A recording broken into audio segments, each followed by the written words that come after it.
Some places were never meant to be stayed in. Some doors should never be opened, and some rooms never let you leave. Tonight I'll take you into the BlackWood Inn, where guests check in, but never check out. Turn off the lights, put on your headphones, and whatever you do, don't open the closet. I should have never stayed at the BlackWood Inn. It was one of those old hotels that felt frozen in time, faded floral wallpaper peeling at the edges, an antique chandelier that flickered as if it were breathing, and the scent of something damp and rotten into the air. The only reason I choose to stay at BlackWood Inn was because the more extravagant and nicer hotels were full. I just had to stay 3 nights here for a business seminar I was attending close by. The woman at the front desk barely looked at me as she slid the key across the counter. "You're in room 306, she muttered, voice flat, expression blank. Something in her tone unsettled me. "Is there something wrong with the room?" I asked, half joking. She hesitated, just for a second.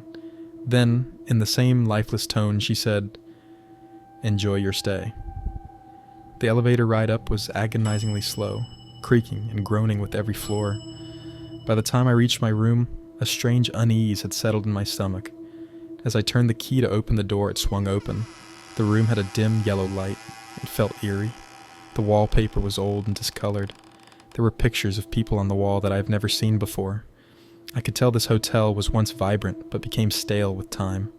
The bed was made, but the sheets looked disturbed. The dresser mirror was old, its surface dusty, but when I looked into it, I had the horrible feeling that someone was looking back. I felt like something else was in the room with me, watching, waiting. Then, just as I was about to turn away, the mirror warped. A shadow, tall and thin, stood behind me. I spun around. Nothing. The room was empty. I let out a shaky breath. "Get it together," I muttered, rubbing my temples. Still, I checked the closet, the bathroom, even under the bed. Nothing. I should have left right then, but I didn't. That night I barely slept. I woke up to the sound of whispering, low, raspy, almost too faint to hear. I sat up, heart pounding, ears straining. The room was silent now, but the air had changed. It felt thick, as if something unseen was standing in the darkness, watching. I reached for my phone to check the time. 3 a.m. A cold chill wrapped around my spine. That's when I heard it. A knock. Slow. Deliberate. 3 soft knocks on the closet door. I stared, my breath trapped in my chest. The closet was barely 3 feet from the bed, its wooden door slightly open, but I hadn't opened it. Another knock. Louder this time. Then, the whispering returned.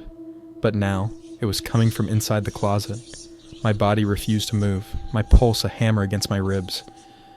The closet door slammed open, the force rattling the walls. My heart nearly stopped as I scrambled back against the headboard. Something moved inside the closet. The darkness shifted, and then a hand emerged. Pale, bony fingers stretched out, gripping the doorframe. And then it stepped out. A man, or what used to be one. His skin was sickly gray, stretched too tightly over sharp bones. His eyes were black pits, hollow and endless. And his mouth was too wide, lips curled into a grin that didn't belong on a human face. I couldn't move, couldn't breathe.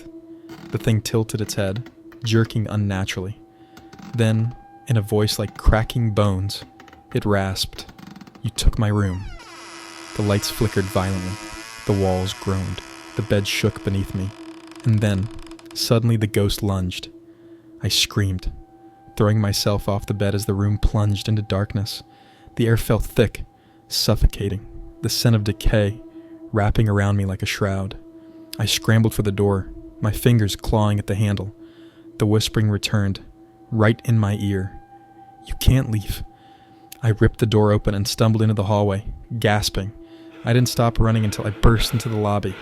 The woman at the front desk didn't even flinch as I gasped for breath, sweat soaking my clothes. I need to check out," I stammered. She didn't ask why. She just slid the guest book toward me with that same vacant expression. My hand shook as I signed my name. Then, as I glanced over the page, my stomach dropped. There were other names above mine, pages of them, but every single one was crossed out in thick, black ink, except for one. The last name before mine, Jake Thompson, Room 306. No checkout date. Just a single word scrawled beside it in jagged letters. Stayed. My breath caught. Slowly, I looked up at the woman behind the desk. She finally met my eyes and smiled. Her lips parted, and in that same hollow, raspy voice, she whispered, "Leaving so soon?"